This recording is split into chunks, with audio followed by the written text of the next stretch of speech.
graders, welcome to DepEd TV. This is RX Adobe and I am Teacher Jory from the Division of Bukidnon. Let me guide you in this learning journey. Before we get started, make sure that you are in your most convenient learning spot. Get yourself ready and grab your English 10 Module 2, your notebook, and your pen. Keep your gadgets away from you and direct your attention to our class.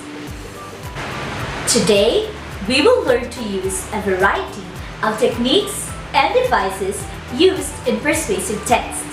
At the end of this lesson, you are expected to identify techniques and devices in persuasive text and later use them in sentences. Isn't that exciting? As you know, persuasive text comes in a form of an argument, disposition, review, or an advertisement. We use persuasive language to convince other people to agree with our facts, share our values, accept our argument and conclusions, and adopt our way of thinking. Have you ever wanted to write a persuasive text but just didn't know what words to use and how to organize them? Well, you don't have to feel that way much longer. In this lesson, we are going to uncover the best techniques and devices to improve your writing skills. But first, let us do this quick activity. Are you ready? I want you now to think of your most favorite place. Go back to the moment you were there. The feel, the sight, the whole atmosphere. Then, write 3 to 5 sentences stating your reasons why you love the place. I will give you 5 minutes to do this task. Whenever you are ready, pause this video and start working. Are you done? Very good! What you did is actually a persuasive text. And today, we will enhance your persuasive writing skills by learning different techniques and devices in persuasive writing. Are you up for this new learning adventure? All right! Open your module now on page 3. Get your notes ready. These are the 13 persuasive techniques and devices. Number 1. Appeal to authority. Using famous expert or people makes your argument more persuasive. And a research on a topic makes your argument more convincing. Take for example, Philippine Secretary of Health Francisco Duque thinks that junk food should be banned from cafeterias and canteens in schools. You see, in that statement, it sounded more convincing because the source is someone from the authority. Did you get that? Let us now move to the next one. Nowadays, there are a lot of women who are very conscious with their figures. They are also watchful of their intakes. If you happen to see one of them and tell them this statement, 2 cups of rice is 412 calories. That's too high. That will sound more compelling. When you use reason in persuasive text, it is always effective to utilize numbers, facts, information, or logic. Were you able to follow that? Let's get going. Making other people feel happy, sad, or angry makes our argument more convincing. For instance, your donation might just help a cancer patient to survive. This statement actually touches us by appealing to our emotions.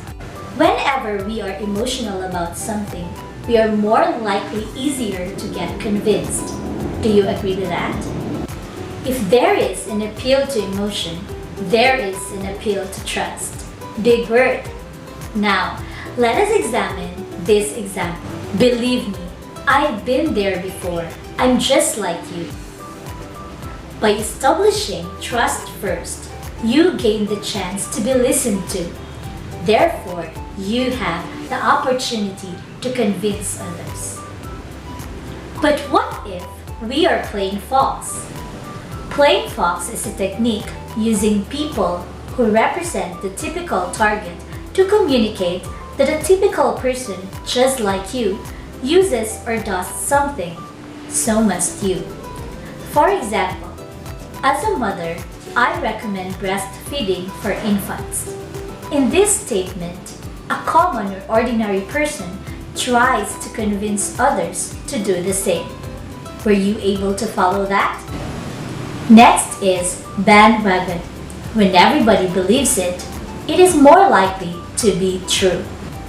For example, 90 out of 100 ladies prefer that soap. Because majority agrees, it is more likely that other people will get convinced. That's a little tricky. Now, let's move on to the next. Let's get a little rhetorical with questions. Who wouldn't want to be rich? Actually, rhetorical questions are not meant to be answered. They are a way to state the obvious. I am sure that you have used this technique a lot of times already. Now, let's get going. Sometimes we hate repetitions, but repeated information makes people remember and eventually believe. For example, a politician said, "We will fight no matter what. We will fight on all fronts. We will fight 1,000 years." Wow, there's a whole lot of conviction there, and we must admit, it is indeed convincing. Do you agree with me? Let's now move to the next one. Exaggeration. This is the best drink ever. That was an overstated statement, and that makes it believable. Can you think of an example on your own? Great! Another technique is what we call alliteration. Repetition of a consonant sound at the beginning of two or more words in a sentence. For example, please put the plate away and practice the piano. Alliteration tells us that this is not just purely sound coincidence. This is indeed believable. Did you get that? Okay, here's number 11. Anecdotes. A short account of a particular event, especially of an amusing nature, is more compelling. Say for example, last weekend when I went shopping, I walked so fast and then I stumbled on the floor. You can start there and then support it with details. This will require a lot of creative juices from your brains, but anecdotes are very effective in persuasion. On the other hand, there is a technique that comes like a piece of cake. Just by simply speaking directly to the viewer to draw people as they feel like they are being spoken to in person. Consider this example. You are guaranteed to feel like a superstar as soon as you downloaded the app. Isn't that a relief? Simply speak directly to the viewer. Now, let's get this done. Number 13. Imperatives. A technique of making something sound necessary and critical. Now, I want you to imagine your mother saying this statement. Stop playing computer games and study. Well, aside from the thought that your mother said this, the statement itself sounded critical and necessary. Do you agree? So those are the 13 common persuasive techniques and devices. With all those in your mind and in your notes, I am sure that you are now ready for an activity. Now, flip your module to page 6. Do task number 6.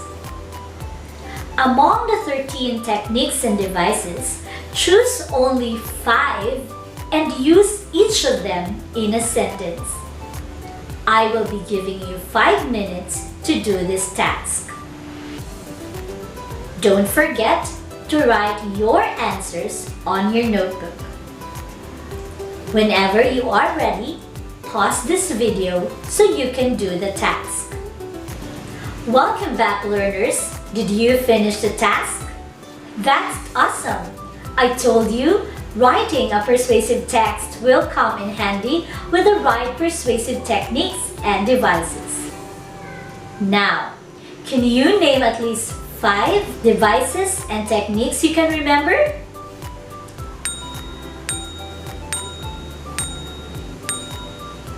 Wow! That's the progress! Keep on writing and write your thoughts out. And that ends our lesson for today. I really had a great time with all of you. I hope you did too. But please don't forget to finish all the tasks on your module. This is Teacher Jory, glad to be of service to you today. I will see you all on the next episode, only here on DepEd TV. Good day, everyone. Keep safe. God bless you. Bye.